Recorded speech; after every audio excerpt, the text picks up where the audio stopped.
की विशेषताएं।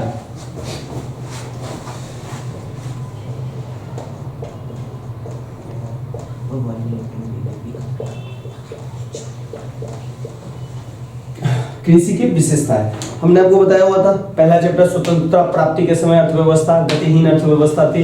कृषि का जो मेन काम था वो क्या था, कच्चा माल का उत्पादन करना और ब्रिटेन को भेजना, यही था, और तैयार माल को यहाँ पे लाना। ठीक है, तो सबसे पहले हम देखते हैं भारतीय कृषि की विशेषता क्या है, या भारतीय अर्थव्यवस्था में, इंडियन इकोनॉमिक्स में कृषि का महत्व क्या है। भारतीय अर्थव्यवस्था में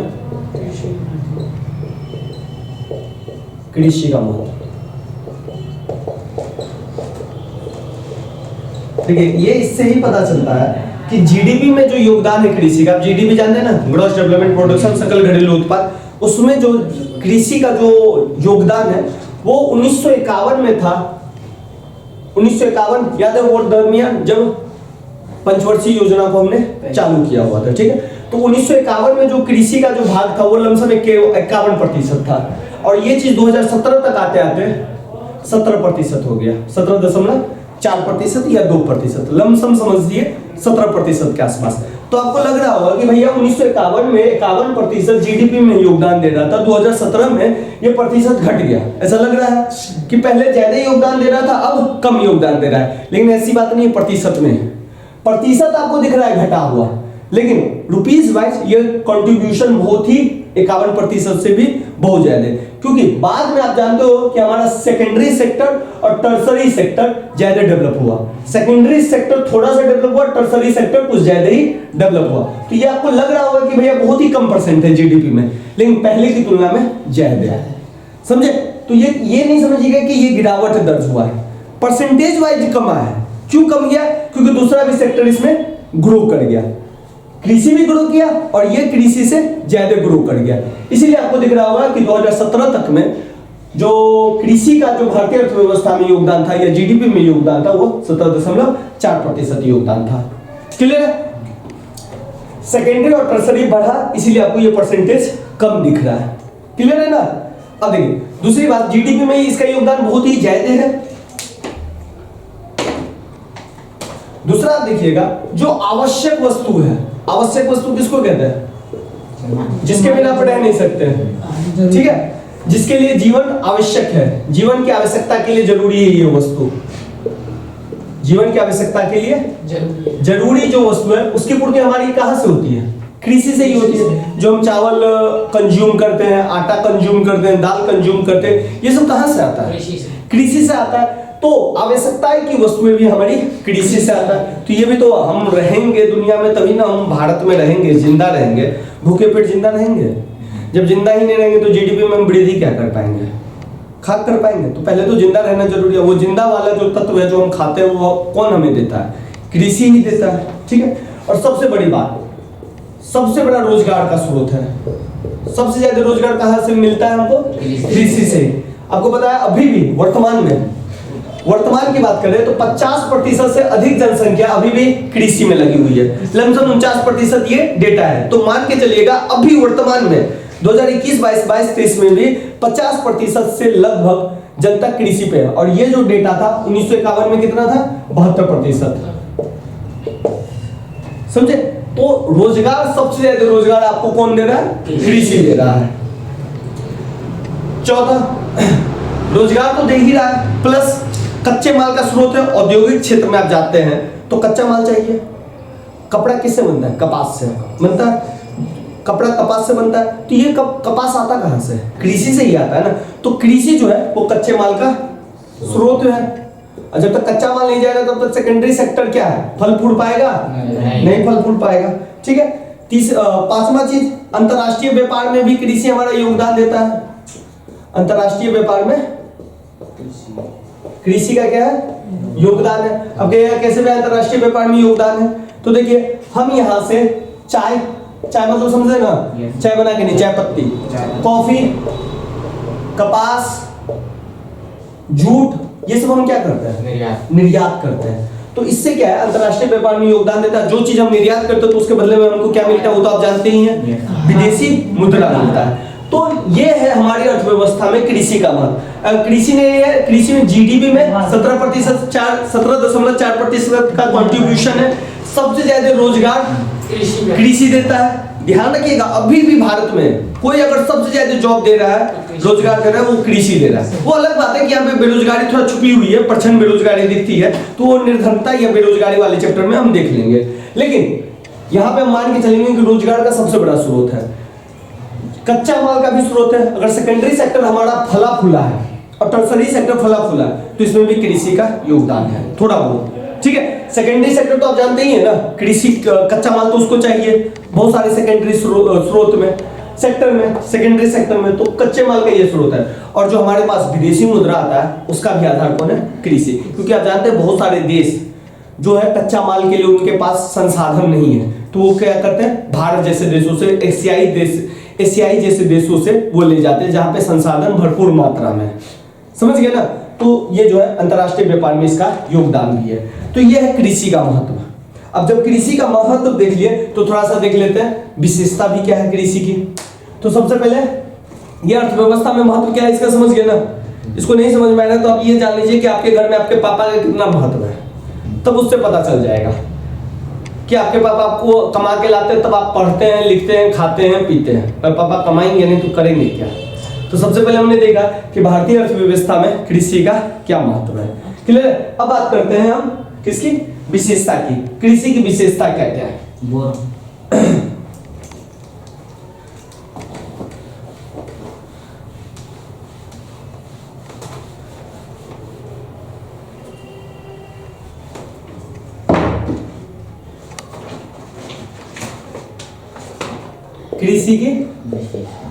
कृषि की विशेषता, ये इसमें सारा कुछ पढ़ना है, विशेषताएं भी पढ़ना है, समस्या भी पढ़ना है और उपलब्धि भी पढ़ना है।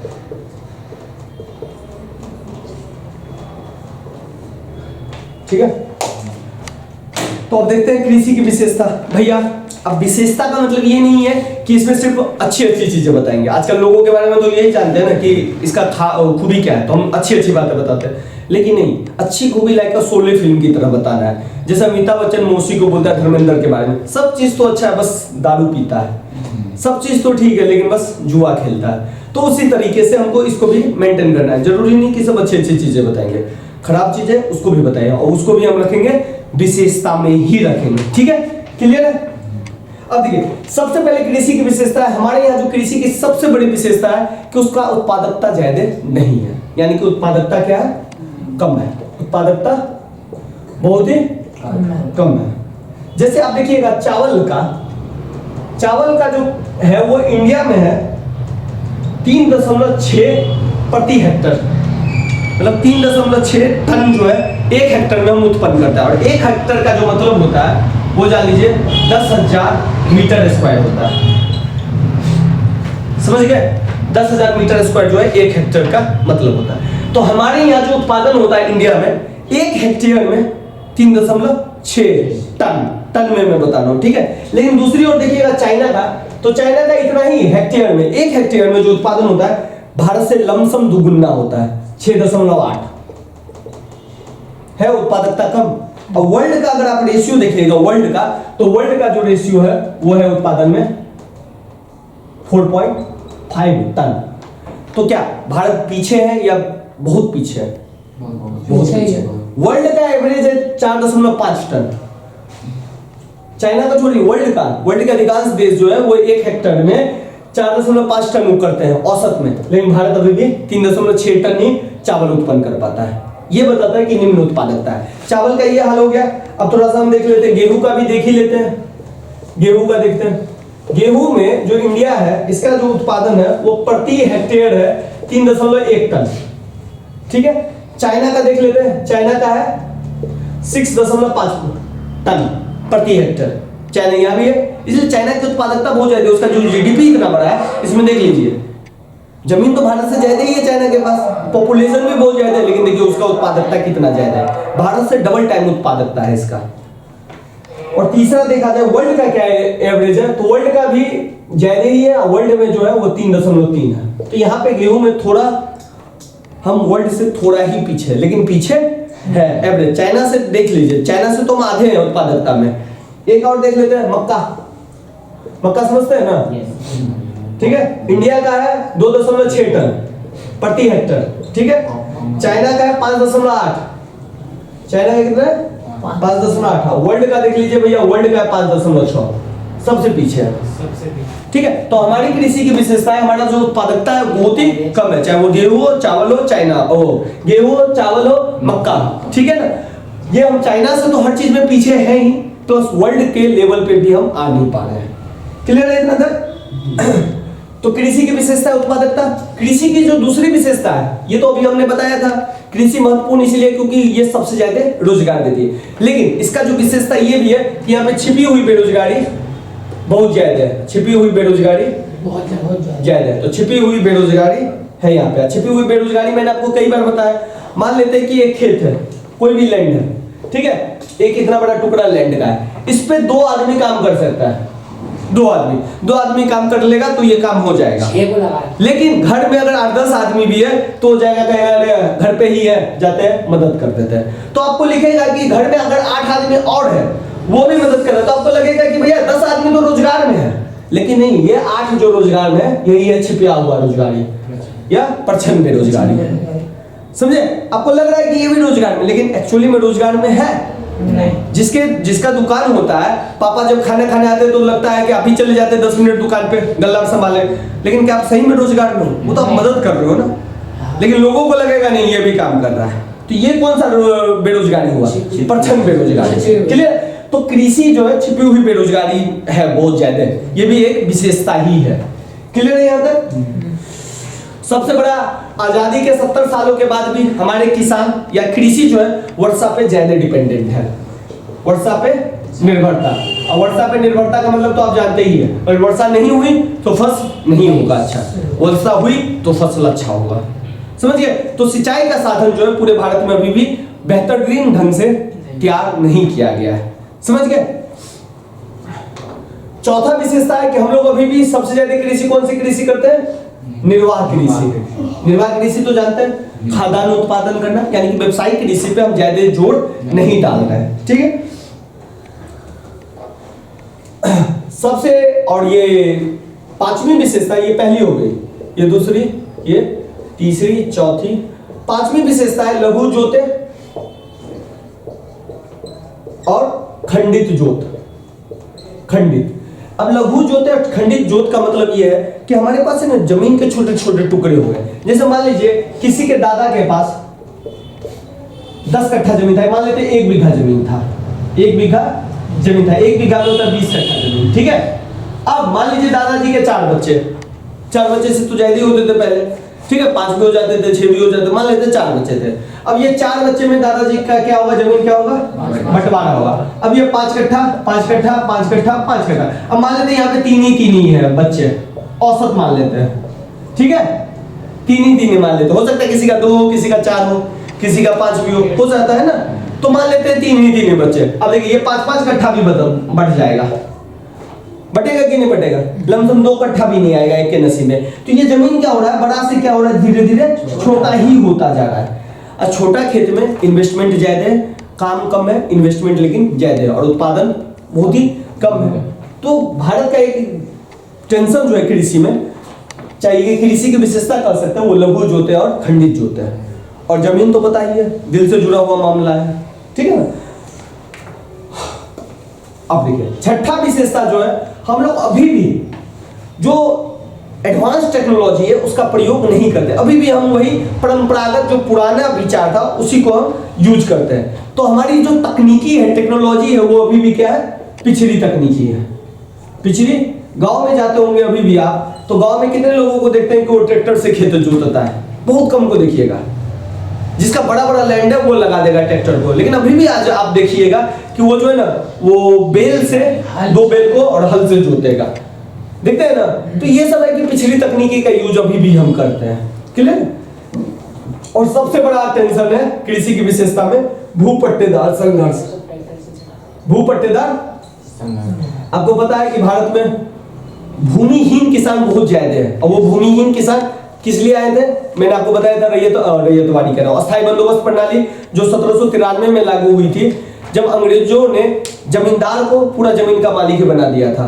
अगर वो किसान जो जमींदार के अंदर में है, वो अगर टैक्स नहीं देता था तो जमींदार उसको जमीन से निष्कासित कर देता था। तो भूमिहीन किसान भारत में बहुत ज्यादा है, और भूमि जिसके पास जमीन है कृषि वाला, वो भूमिहीन किसान को बटाई पे दे देता है खेत, पट्टेदारी, पट्टा पे दे देता है। हाँ भाई, और पट्टादारी का नियम है लागू, आधा तुम रखोगे आधा मैं रखूंगा, समझ गए? और सब कुछ वो करेगा। हाँ, सारा कुछ वो करेगा जो किसान लिया है। बस जो अन्न उत्पन्न होगा या अनाज उत्पन्न होगा, वो आधा अनाज का मालिक कौन है? मालिक है, ठीक है, और आधा का कौन है? और भैया उसके है ना फसल खराब हुई तो फिर भी जितना होगा उसका आधा आधा, अच्छा ठीक है, जितना फसल हुआ है उसका आधा आधा देना होता है। तो अभी भी भू पट्टेदार संघर्ष है। कई जगह कई राज्यों ने क्या कर दिया, इसको 1/3 बना दिया है, 1/3, आधा नहीं। जैसे पश्चिम बंगाल में जब कम्युनिस्ट सरकार था, कम्युनिस्ट गवर्नमेंट, तो उसने क्या कर दिया था, 1/3 बना दिया था। मतलब 2 हिस्सा कौन रखेगा? बटाईदार किसान, और 1 हिस्सा सिर्फ कौन रखेगा? मालिक रखेगा। तो ये सब है। लेकिन आपको पता है इसके लिए भी आपको कागज वागज बनाने पड़ता है, और किसान कितने पढ़े लिखे होते हैं वो तो जानते हैं। कागज आप जाइएगा बनाने के लिए तो बहुत सारा डिमांड एंड सप्लाई है। सप्लाई किसानों का बहुत ज्यादा है ना। हाँ भाई, तुम नहीं मानोगे तो दूसरे को दे देंगे, दूसरा कहेगा ठीक है मालिक कुछ भी दे दो, तो खाली बैठने से अच्छा है आधो तो आएगा ना। ये तो माइंड सेट है ना। क्यों? क्योंकि सप्लाई ज्यादा है, बात समझ रहे हैं ना। तो इस कारण से अब वो भारत में मैं जब मानव पूंजी निर्माण पढ़ाऊंगा या उससे पहले निर्धनता पढ़ाऊंगा, तो इसमें आपको बताऊंगा कि श्रम बल का सप्लाई भारत में बहुत ज्यादा है, समझे? पूर्ति बहुत ज्यादा है, लेकिन उसके हिसाब से डिमांड को क्रिएट किया ही नहीं जा रहा है। और जब पूर्ति ज्यादा हो जाएगा, डिमांड है ही, तो रेट क्या होता है? गिरता है कि बढ़ता है? बढ़ता है। मैंने क्या बोला? मार्केट में डिमांड नहीं है, सप्लाई ज्यादा हो गया, बेधड़क सप्लाई हो गया, तो रेट गिरेगा, समझे कि नहीं? अब मान लीजिए इसी एरिया में 50 को ट्यूशन खुल जाए, अब कंपटीशन हो जाएगा, ठीक है, तो थोड़ा टीचर भी अपना रेट कमेगा। अभी फिजिक्स वाले सब ने क्या किया, इंजीनियरिंग का कोर्स कोटा में चलता है 2 लाख 2.5 लाख पे, ठीक है, इंजीनियरिंग का कोर्स। बहुत सारे इंस्टीट्यूट क्या करते थे, 80,000 लेते थे ऑनलाइन में, 60,000 लेते थे। फिजिक्स वाला एंट्री लेता है और वो कोर्स का रेट कर देता है 1,000, 1,200, 4,000, 3,000 ऑनलाइन। अब क्या हो गया, सारे बच्चे किधर भागे? फिजिक्स वाला की तरफ। अब सारे बच्चे जब फिजिक्स वाला की तरफ भागे, तो दूसरा बात, तो 1-2 चीज और है, लेकिन उस चीज को भी छोड़िए। अब सारे बच्चे, दूसरी बात, क्वालिटी भी फिजिक्स वाला दूसरों से अच्छा ही दे रहा था। अब बच्चों को क्वालिटी भी मिल रहा है और रेट में भी सस्ता मिल रहा है, तो सारे बच्चे किधर जाएंगे? फिजिक्स वाले की तरफ। और बाद में अब कंपटीशन हो गया। अब दूसरे जो टीचर जो 60,000 ऑनलाइन में कोर्स करवाते थे, उन्होंने भी अपना प्राइस मजबूरी में कम करना स्टार्ट कर दिया, समझे? अब डिमांड तो था, सप्लाई अब कम में आ गई, समझे ना। तो इसलिए फिजिक्स वाला बहुत तेजी से ग्रो कर गया, समझे? तो ये बात है। तो भूपट्टेदारी संघर्ष भी थोड़ा ध्यान रखिएगा। डिमांड और सप्लाई बहुत कुछ मैच करेगा। देखिए, भारत में इकोनॉमिक्स को डिमांड एंड सप्लाई मेजर चीज है, जो हर चीज को है ना वो कंट्रोल करता है, डिमांड एंड सप्लाई।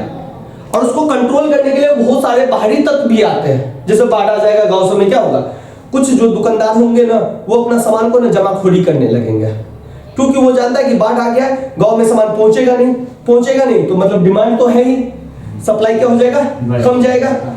अरे कम जाएगा ना। हाँ, तो आप उल्टा बोल रहे हैं ना। हाँ, मांग ज्यादा, मांग वही है, मांग ज्यादा नहीं, मांग मान लीजिए वही है, लेकिन सप्लाई क्या है, कम गया।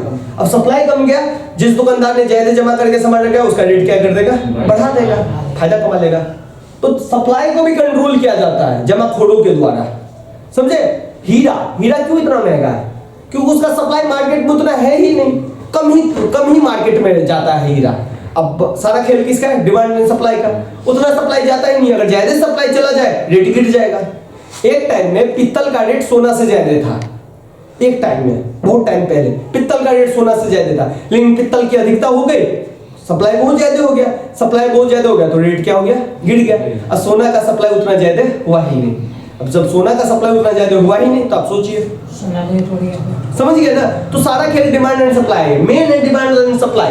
और उसको कंट्रोल करने के लिए 2-3 तत्व बाहरी से आ जाते हैं, ठीक है। इसलिए आपने देखा होगा 1991 से पहले जब भारतीय सरकार क्या करती थी, डिमांड एंड सप्लाई को कंट्रोल करती थी, कोटा देके, परमिट देके, लाइसेंस देके करती थी ना। तो ये इसी कारण से है। चलिए, तो ये हो गया भैया कृषि की विशेषताएं।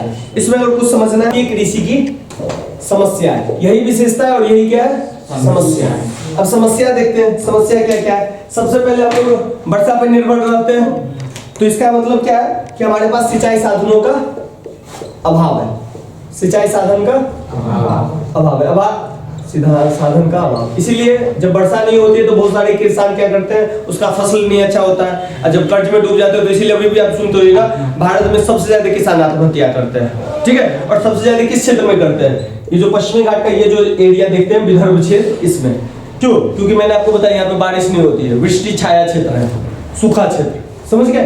तो किसान क्या करते हैं, आत्महत्या करते हैं, जो बहुत बड़ा प्रॉब्लम है, समस्या है। दूसरी बात एग्रीकल्चर जो है थोड़ा सा उसमें कैपिटल डालना पड़ता है, तो वित्त का भी अभाव है। सरकार कर्ज भी देती है इसके लिए, लेकिन कितने किसानों को कर्ज देती है वो तो आप जानते ही हैं। जो जिन किसानों के पास भूमि नहीं है वो कहां से कर्ज लेंगे, सोच के देखिए। किसान को जो कर्ज मिलता है तो उसको किसान क्रेडिट कार्ड के तरह कर्ज दिया जाता है, तो उसी को किसान क्रेडिट कार्ड मिलता है ना, जिसके पास कागज है सारा। मान लीजिए भूमिहीन किसान कहां से कर्ज लेगा, समझे। तो ये सब एक प्रॉब्लम है। तीसरा प्रॉब्लम है परंपरागत दृष्टिकोण, मतलब पुराना दृष्टिकोण अभी है,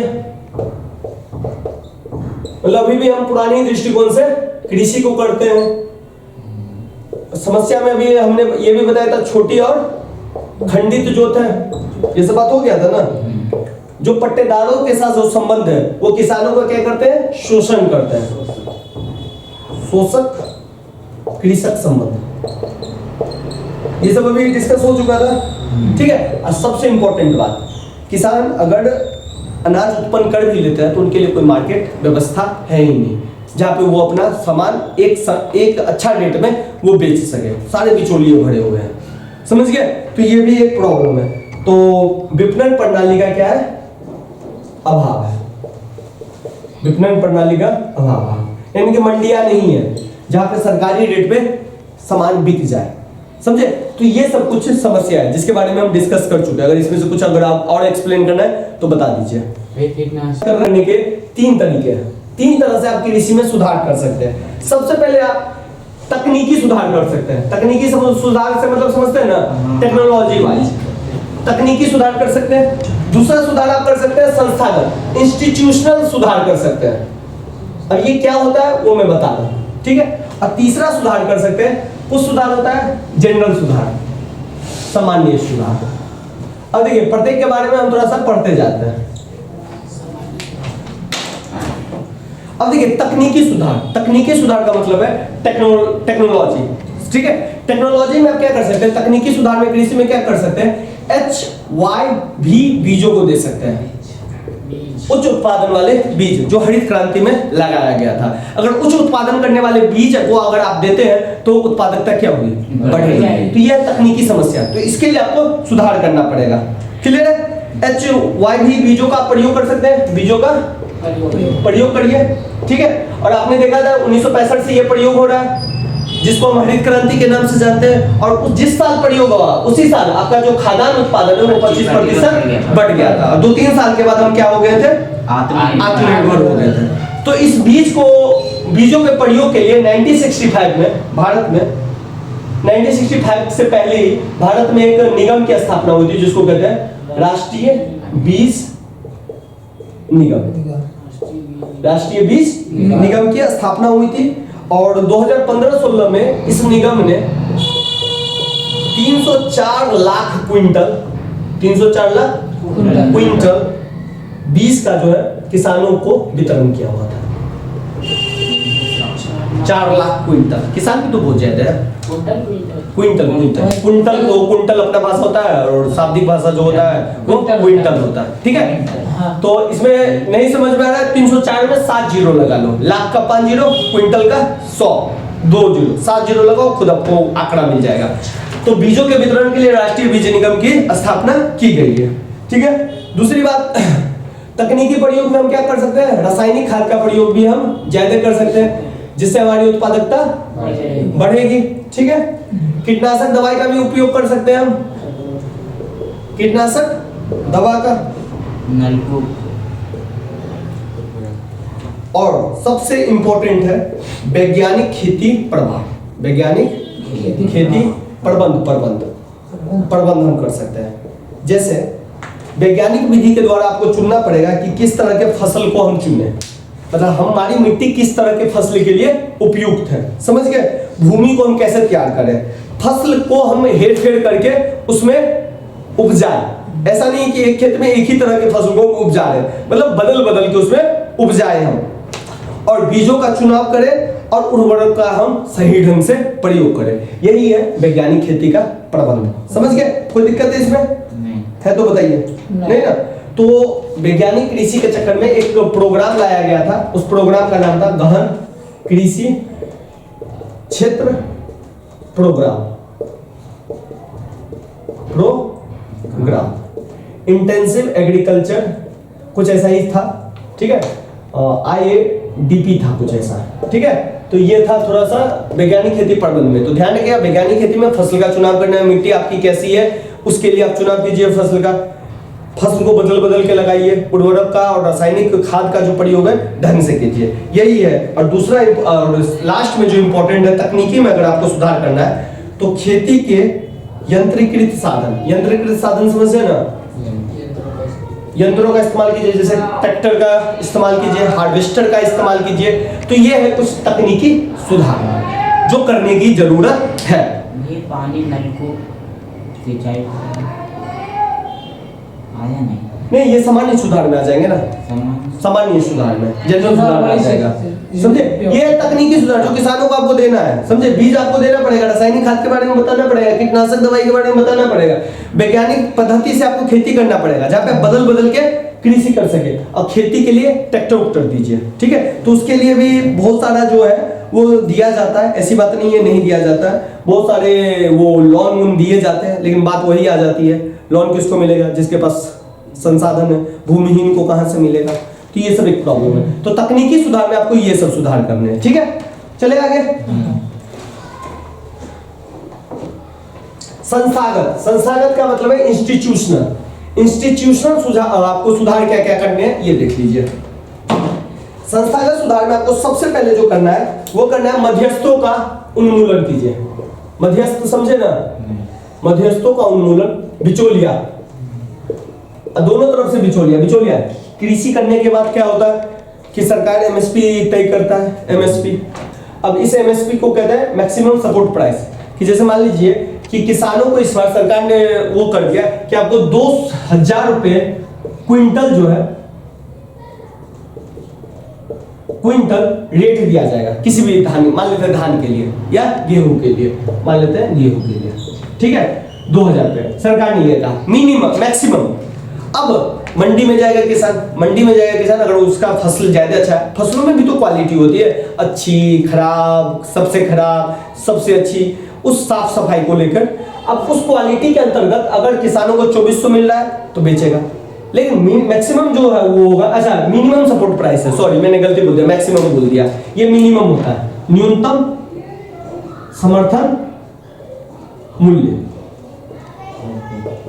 समझ गए। वो एमआरपी का होता है मैक्सिमम रिटेल प्राइस। एमआरपी जो है ना वो मैक्सिमम रिटेल प्राइस है, इतना मैक्सिमम पे आप बेच सकता है दुकानदार, समझ गए। मुझे यहीं पे यही वाला कहा गया मैक्सिमम, लेकिन ये है मिनिमम। तो सरकार कहते हैं भैया कम से कम हम आपको इतना रुपए क्विंटल देंगे, कम से कम, यानी कि ज्यादा से ज्यादा आपके फसल के ऊपर डिपेंड करता है। तो आप गए, अगर आपको मान लीजिए कोई 1800 रुपया दे रहा है तो आप मत बेचिए, क्योंकि सरकारी ऑर्डर कितना है 2000। बिचौलिया आप एंटर करते हैं इसमें। बिचौलिया कहते हैं कि आप वो खराब है, आप लाइन में कहां लगोगे, चलो आप ऐसा करो ना, आप मुझे 1500 रुपए दे दो क्विंटल। तो सबसे बड़ा प्रॉब्लम है मध्यस्थों का उन्मूलन कीजिए, समझे।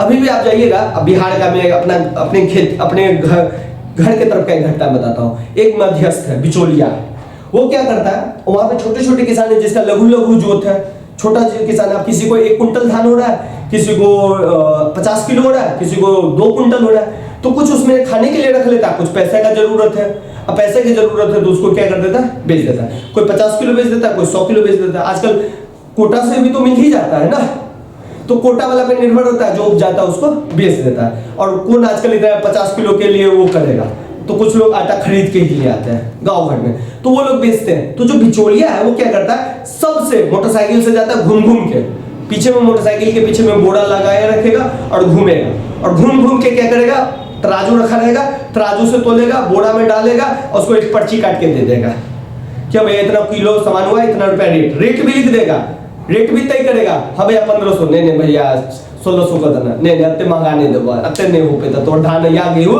अच्छा नहीं है, चलो तू अपन आदमी छा 1550 में बुक करा, समझे आप। जितना है मान लीजिए 50 किलो हुआ, 50 किलो तोल के रख दिया, इसको एक पर्ची काट के डायरी में निकालेगा, पर्ची फाड़ेगा, लिख देगा फलना का नाम, इतना किलो धान, ये रेट लो, घर पे आ जाइए, पैसा मिल जाता। ठीक है, घर पे उसका एक आदमी पहुंचा रहेगा, तब तक वो पूरा एरिया जाएगा, उसको जब भी उसके घर पे जाना होगा जाएगा, पर्ची दिखलाएगा, पर्ची वो रख लेगा और फिर पेमेंट हो जाएगा और पर्ची को फाड़ देगा। इस तरह से वो बिचौलिया क्या करता है, अपने यहाँ 10-10 टन माल वो कर लेता है, स्टॉक कर लेता। मान लीजिए अगर 1 कुंटल पे वो 200 रुपया भी कमाया तो सोचिए कितना रुपया कमाया है वो, सोच के देखिए। ट्रक आता है उसके यहां से माल ले जाने के लिए, तो ये है बिचौलिया, कितना कमा रहा है। 10 टन का मतलब समझिए ना, 100 क्विंटल हो गया लमसम, उससे भी ज्यादा माल रहता है। ट्रक आता है बड़ा बड़ा 2-3 गो, अब माल ले जाता है और वो माल डायरेक्ट कहां पर बिकता है, एमएसपी पे, और एमएसपी से ज्यादा पे बिकता होगा क्योंकि उसमें भी तो फसलों का वो है, ये तो मिनिमम है ना भाई, मिनिमम में बिकेगा, मैक्सिमम में जितना बेच रहे वो, तो वहां भी उसका सेटिंग रहता होगा और वो बेचता है माल, समझे।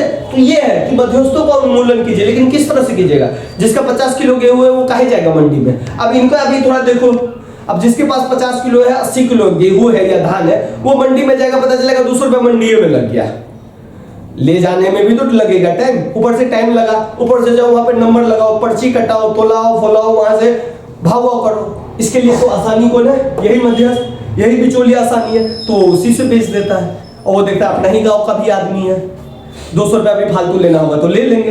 बेटी का विवाह होगा, बेटा को पढ़ाई में खर्चा होगा तो 500, 1000, 2000, 5000, 10,000 लेने में भी दिक्कत नहीं है। तो ये मध्यस्थों को उन्मूलन करना बहुत ही जरूरी है। इसीलिए सरकार क्या कर रही है, बहुत सारा ये कर रही है, वो संस्था जो है मार्केट सिस्टम वो खोल रही है।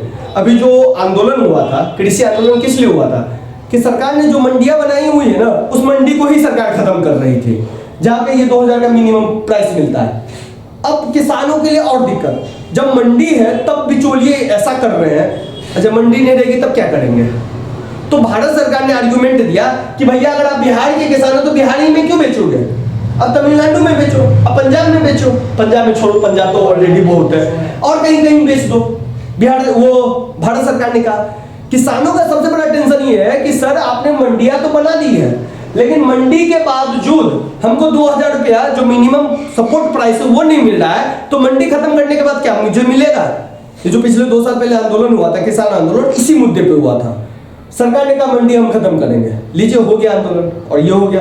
किसानों का भी मांग जायज है, अब भारत सरकार का भी कहना ठीक है, भारत सरकार ऊपर ऊपर कह रही है बिहार में मंडी नहीं है, तो वो माल सब कहाँ बिकता है पता है, बिचौलिया खरीदता है, बड़ा बड़ा ट्रक से मंडी में बेचता है, उत्तर प्रदेश, पंजाब, ये सब माल जाता है। तो ये है, तो मध्यस्थों का सबसे पहले आपको क्या करना पड़ेगा, उन्मूलन, और इसके लिए आपको संस्थागत सुधार करने पड़ेंगे, इंस्टीट्यूशनल सुधार करना पड़ेगा, लगान का नियम करना पड़ेगा, लगान का नियमन करना पड़ेगा। वही लगान होता है बटाईदार वाला जो बताया था ना, आधा आधा, तो उसको आप नहीं कुछ कहे तो दूसरे शब्दों में आप क्या कह सकते हो, लगान भी कह सकते हो, क्लियर है। और उसमें आप ये कर दो 1/3 से ज्यादा नहीं, 1/3 समझे ना, मतलब जितना भी उत्पादन हुआ, मान लीजिए जितना उत्पादन हुआ तो उसको 3 हिस्से में बांट दो, ठीक है। और जो 1/3 हो गया वो मालिक का, जो 2/3 बचा वो किसान का, जिन्होंने वो किया, ठीक है। संस्था का सुधार में आप एक चकबंदी कर सकते हैं। अब चकबंदी क्या होता है, अब मान लीजिए किसी का जमीन छोटा टुकड़ा यहाँ है, किसी का जमीन यहाँ है, किसी का यहाँ है छोटा छोटा टुकड़ा। चकबंदी का मतलब ये छोटे छोटे टुकड़े को मिला दीजिए, समझे, उसी को चकबंदी कहते हैं। जमीन के छोटे छोटे टुकड़े को मिला के एक बड़ा टुकड़ा तैयार कर देना, ठीक है, उसी को कहते हैं चकबंदी। तो ये भी संस्थागत सुधार है, लोग मानेंगे क्यों, समझे कि नहीं। तो ये भी एक प्रॉब्लम है, ठीक है। और संस्थागत सुधार में आप ये भी कर सकते हैं, सहकारी खेती को बढ़ावा दे सकते हैं। सहकारी खेती समझते हैं ना, और जैसे मान लीजिए इसके छोटे खेत है, इसका छोटा खेत है, खेत को मिला दीजिए, सब कोई आराम से एग्रीकल्चर कीजिए, जितना उत्पादन होता है अपने अपने हिसाब से ले जाइए, ठीक है। तो सहकारी खेती को भी बढ़ावा दिया जा सकता है। ये है तकनीकी सुधार के अलावा संस्थागत सुधार जो भारत सरकार कर सकता है, क्लियर है। आगे चले, अब देखिए सामान्य सुधार में आप क्या कर सकते हैं, तो जैसे आपने बोला था रिहान, सामान्य सुधार में आप कर सकते हैं सिंचाई सुविधा का आप क्या कर सकते हैं, विस्तार कर सकते हैं, सिंचाई सुविधा को बढ़ा सकते हैं। लेकिन प्रॉब्लम है ना, आप जानते हो कि भारत का जो ये इलाका है ये पठारी क्षेत्र है, ये वाला इलाका है, यहाँ पे सिंचाई का वो बहुत प्रॉब्लम हो जाता है क्योंकि जमीन बहुत कठोर है। अब सब वो प्लेन इलाके में तो आप सिंचाई सुविधा का विस्तार कर सकते हो, लेकिन इधर में तो दिक्कत है। तो ये सब सरकार को करना पड़ेगा, कुछ नया तकनीक लाना पड़ेगा। जैसे आप देखिएगा इधर में ना वो नलकूप से, वो जो हैंडपंप सब टाइप से होता है नलकूप, उससे पानी निकाल के किया जाता है, लेकिन उसमें भी आपको सरकार को कुछ ना कुछ टेक्नोलॉजी प्रॉब्लम जो होगा उसको सॉल्यूशन करना पड़ेगा।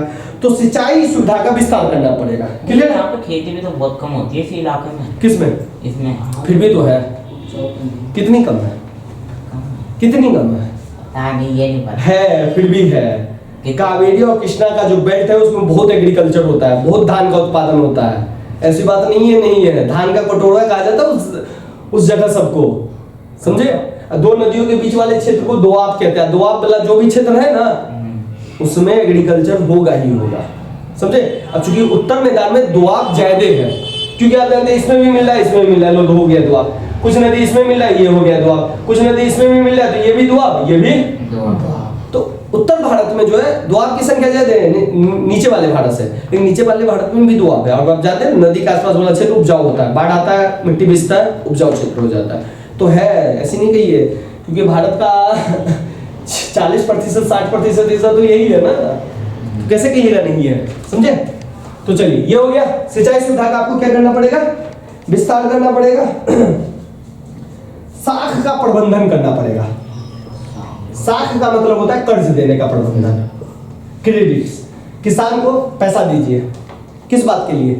ये तकनीकी खरीदने के लिए, हाई वैरायटी का बीज खरीदने के लिए, ठीक है, ट्रैक्टर हार्वेस्टर खरीदने के लिए, कृषि करने के लिए, वो सब पैसा दीजिए। तो साख का प्रबंध कीजिए, कोई इंस्टीट्यूशनल बैंक जो है ना किसान को पैसा दे, तो ये साख का प्रबंधन हर चीज के लिए, तकनीकी सुधार के लिए भी आप दीजिए उसको। और सबसे इंपॉर्टेंट बात भाई बाजार, जो बाजार के बारे में मैंने अभी बताया, विपणन बाजार उनके पास होना चाहिए जहां पे वो सामान को बेच सके। और सबसे इंपॉर्टेंट एमएसपी तो रहनी चाहिए, एमएसपी। अच्छा, एमएसपी में भी एक दिक्कत है, जो सरकारें आती है ना, जब आती है तो किसानों से वादा करके आती है, भैया मैं आऊंगा सरकार में तो आपका एमएसपी क्या करूंगा, बढ़ा दूंगा। चुनाव जीत के आता है, एमएसपी बढ़ा देता है। अब किस भारत सरकार के लिए भी टेंशन। अब देखिए अब प्रॉब्लम क्या है, भारत सरकार 2000 रुपए क्विंटल गेहूं खरीद रही है या 2400 रुपए क्विंटल गेहूं खरीद रही है, और वो आपको दे रही है कि कैसे 3 रुपए 4 रुपए। तो भारत सरकार के लिए भी तो प्रॉब्लम है। और आप जानते हैं कि जिस देश का बजट घाटा जितना ज्यादा होगा वहां पे मुद्रास्फीति उतना ही ज्यादा बढ़ेगी। आपने बजट में वाले में पढ़ा होगा, इसलिए आपने देखा होगा कि भारत का जो राजस्व घाटा होती है जिससे बढ़ रहा है, और राजस्व घाटा राजकोषीय घाटा में बदल जाता है, और उसको पाटने के लिए हमको आरबीआई से उधार लेना पड़ता है, जनता से उधार लेना पड़ता है, विदेशों से उधार लेना पड़ता है। तो ये एक प्रॉब्लम है, समझे? तो सब्सिडी भी सरकार, भारत सरकार ज्यादा नहीं दे सकता। अगर ज्यादा सब्सिडी देने लगेगा, आर्थिक सहायता देने लगेगा तो बजट गड़बड़ा जाएगा, भारत सरकार का जो अर्थव्यवस्था है वो ग्रोथ नहीं कर पाएगा, समझे ना? तो ये भी एक प्रॉब्लम है, तो उसको भी थोड़ा सा देखना पड़ता है, ठीक है? तो किस सरकार क्या करती पता नहीं, किसानों को लुभाने के लिए एमएसपी ज्यादा देती, समझे? जो किसान हमको वोटिंग करेगा। और आप जानते हैं भारत में अभी भी 50% से 50% के आसपास तो लोग किसानी करते हैं। तो भाई किसान भी तो एक वोट बैंक है, तो इसको तो थोड़ा ध्यान रखेंगे। तो ये 3 सुधार आप क्या कर सकते हैं, मेन आप कर सकते हैं। क्लियर है इसमें? जिसमें साख के प्रबंध के लिए सबसे इंपॉर्टेंट है, ध्यान रखिएगा, नाबार्ड की स्थापना हुई थी 1982 में। किसकी? नाबार्ड की। ये इसकी स्थापना कब हुई थी? 1982 में। इसको थोड़ा सा ध्यान रखिएगा। क्लियर है? अब चलिए हरित क्रांति के बारे में बता देते हैं। आपको पता है सुधार हुआ, भारत में तकनीकी सुधार हुआ, जिसमें अच्छे बीज दिए गए, सिंचाई की सुविधा की गई और हरित क्रांति हो गया। और हरित क्रांति का जो मेन हुआ वो आपको पंजाब, हरियाणा और पश्चिमी उत्तर प्रदेश वाले इलाके में हुआ। उत्तर प्रदेश का भी पूरा इलाका नहीं, उत्तर प्रदेश अगर ये पूरा है तो इसका पश्चिम वाला इलाका जिसमें मेरठ उड़ठ आता है, ठीक है? इस इलाके में ये तीनों चीज दिया गया। अब ये इसी इलाके का चयन क्यों किया गया? तो कारण था इस इलाके का चुनने में कि यहाँ पे ना जमीन थी बड़ी थी, तो जमीन बड़ी थी, छोटी जमीनें नहीं थी। तो भारत सरकार को ज्यादा टेंशन नहीं रहा था। भारत सरकार को सिर्फ क्या करना था? मदद देना था। क्या? 3 चीज का मदद देना था, भैया बीज दो, सिंचाई दो, ठीक है? उत्पादन करने के बाद वो अनाज को आप खरीद लो। भाई किसान उत्पादन कर देंगे। आपने क्या दिया, बीज दे दिया, आपने ट्रैक्टर उक्टर सब दे दिया, हाँ भाई खेती करो, सिंचाई का भी सुविधा दे दिया, किसान ने एग्रीकल्चर किया, उत्पादन किया, अब उसे खरीदेगा कौन? लोगों के पास तो आई नहीं था, 1965-70 की बात है। तो किसान, भारत सरकार ने कहा अब करो, खरीदूंगा भी मैं ही, मतलब मदद भी मैं दूंगा, खरीदूंगा भी मैं ही। तो ये हुआ हरित क्रांति। और हरित क्रांति से आपको पता ही है, पहले ही साल में हम क्या हो गए, 25% उत्पादन बढ़ गया, और 2-4 सालों के बाद हम क्या हो गए, जो हम PL 480 मंगाते थे उसके हम आत्मनिर्भर बन गए। समझ गए? अब हम भेजने लगे। और इस साल देखिए, हमने यूक्रेन युद्ध जब हुआ तो बहुत सारे देशों को हमने गेहूं भेजा कि नहीं भेजा, निर्यात किया। तो ये सब होता है। तो ध्यान रखिएगा, हरित क्रांति है ना, एक ही बार नहीं हुआ, 2 अवस्था में हुआ, ध्यान रखिएगा। ये भी थोड़ा पूछ देता है, ध्यान रखिए। हरित क्रांति जो हुआ है 2 अवस्था में हुआ है, थोड़ा ध्यान रखिएगा। हरित क्रांति दिख रहा है ना? तो ध्यान रखिएगा, एक हुआ है 60 से 70 के दशक में, यहाँ पे बीज निगम की स्थापना हुई। अब बीज निगम की स्थापना के बाद यहाँ पे जो ध्यान दिया गया, वो ध्यान दिया गया सिंपल गेहूं और चावल पे, ठीक है। और जो ध्यान दिया गया था पंजाब हरियाणा, ये तो जानते ही है, पंजाब हरियाणा, पश्चिमी उत्तर प्रदेश, थोड़ा सा तमिलनाडु और आंध्र प्रदेश, जहाँ पे बड़ा बड़ा जमीन था। याद है ना, मैंने आपको बताया था, भारत में जो अंग्रेजी सिस्टम ने जो किया हुआ था, बिहार वाला जो इलाका था उस पर रैयतवाड़ी व्यवस्था था, तो यहाँ पे छोटे छोटे हो गए थे, जमीन बड़ा बड़ा था, लेकिन बाद में बेदखल हुआ, बहुत सारा चीज हुआ। तो ये भी बात है, यहाँ पे महलवाड़ी व्यवस्था लागू थी और यहाँ पे रैयतवाड़ी व्यवस्था लागू थी, ठीक है। यहाँ पे अस्थाई, यहाँ पे महाल पंजाब वाले एरिया में, और यहाँ पे रैयतवाड़ी, ये सभी का वो है। क्लियर है क्या ये? ये राजस्व वसूली का तरीका फर्स्ट चैप्टर में तो बताया था मैंने, जहाँ पे ब्रिटिश सरकार किसानों से टैक्स वसूलती थी। ये सब तो मैंने डिटेल किया हुआ है, अभी डिटेल नहीं करूंगा, नहीं तो टाइम ज्यादा खा जाएगा, ठीक है। और दूसरा तैयार हुआ 70 से 80 में, तो इसमें गेहूं और चावल था, उसमें और भी फसल को जोड़ दिया गया। तो इस तरह से कई फसलों को जोड़ा गया और कई भागों को इसमें जोड़ा गया, लेकिन जिस तरह का सफलता यहाँ पे मिला उस तरह का सफलता और कहीं नहीं मिला। दूसरी बात, कई फसलों को तो जोड़ा गया, लेकिन गेहूं और चावल में जो उत्पादन हासिल हुआ वो चावल और कहीं चीज में उत्पादन हासिल नहीं हुआ। ये हुआ हरित क्रांति, कैसे कैसे हुआ, समझ गए। अब देख लेते हैं कि लास्ट ही टॉपिक है, हरित क्रांति का फायदा क्या हुआ, बस कहानी खत्म। अब देख लेते हैं हरित क्रांति में 2 चीजें, सफलता कहाँ पे मिल गई और सफलता कहाँ नहीं मिली। हरित क्रांति तो पॉलिटी में पढ़े होंगे ना। अब देख लीजिए हरित क्रांति की सफलता, हरित क्रांति की विशेषता बोले या सफलता बोले, तो देख लीजिए भैया, विशेषता की बात कर रहे हैं। हरित क्रांति की विशेषता में फसल उत्पादन बढ़ा के घटा, फसल उत्पादकता बड़ी तेजी से बढ़ी। 1951 में जो भारत सरकार 660 किलो प्रति हेक्टेयर उत्पादन कर रहा था, वो भारत सरकार अब कितना किलो उत्पादन करने लगा, 3371 किलो, यानी कि 3 टन के आसपास हम अब उत्पादन करने लगे, ठीक है। तो देखिए लमसम कितना गुना बढ़ गया, 5 गुना ज्यादा बढ़ा है भारत सरकार का, वो क्लियर है, ठीक है। चावल का देखिएगा, चावल का ये तो किसका उत्पादकता था, गेहूं का। चावल का उत्पादकता देखिएगा जो था 665 किलोग्राम, वो हो गया 2578, यानी कि 2 टन के आसपास चावल का उत्पादन हुआ। तो देख सकते हैं हरित क्रांति के पास हमारा उत्पादकता कितना ज्यादा बढ़ गया, ठीक है। तो हरित क्रांति की विशेषता क्या है, फसल उत्पादकता में तेजी से वृद्धि हुई, क्लियर है, कोई दिक्कत। अब देखिए दूसरी बात, क्षेत्रफल में भी वृद्धि हुआ, क्षेत्रफल में वृद्धि। अब देखिए क्षेत्रफल में वृद्धि का मतलब ये है कि जो भैया पहले 3200 स्क्वायर किलोमीटर था भारत का क्षेत्रफल, क्या 3400 हो गया, नहीं। अब ये क्षेत्रफल तो उतना ही था कृषि के अंतर्गत, लेकिन क्षेत्रफल के अंतर्गत ये हो गया, अब जो पहले मक्का या गेहूं को 6 महीना लगता था पकने में, अब वो 4 ही महीना में पक गया, तो 2 महीना तो बचा। अब वो एरिया तो आपके लिए क्या हो गया, एक्स्ट्रा हो गया ना, उसमें आप कुछ कर सकते हो। तो इसके अंतर्गत क्षेत्रफल हमारा क्या हो गया, बढ़ गया। बात समझे कि नहीं समझे। पहले मान लीजिए 6 महीना लगता था गेहूं को पकने में, धान को पकने में, अब 4 महीना में पक रहा है, तो 2 महीना तो आपके पास वो जमीन बच गया ना, तो वही जमीन में आप कुछ और भी कर सकते थे, समझे। तो इसके अंतर्गत क्षेत्रफल में वृद्धि हुई, समझ गए। तो क्षेत्रफल में वृद्धि के अंतर्गत खेती के अंतर्गत क्षेत्र, बात समझे कि नहीं समझे, ये पॉइंट समझे ना। तो भैया HYB जो बीज हम बोने लगे ना, तो फसलों को बोने का समय, फसलों को बोने का समय और काटने के समय में, और काटने के समय में समय जो है वो हमको क्या लगा, कम लगा, काटने का समय कम लगा। इसके अंतर्गत हमारा क्या हो गया, क्षेत्रफल बढ़ा। इस पॉइंट को समझे कि नहीं समझे रियान, हरे राम, क्लियर है कि क्षेत्रफल कैसे बढ़ा? ये नहीं कि ऐसे के क्षेत्रफल से ऐसे बढ़ गया, हाँ? गैप जो मिला उसके अंतर्गत जो हमारा क्षेत्रफल खाली रह गया, ठीक है। इसके बाद हम लोग है ना निर्वाह, आपको पता है कि भारत की कृषि किस तरह की कृषि थी, निर्वाह। तो निर्वाह खेती से हम लोग किसकी ओर चले गए, थोड़ी बहुत व्यापारिक खेती या वाणिज्यिक खेती पे, क्लियर है।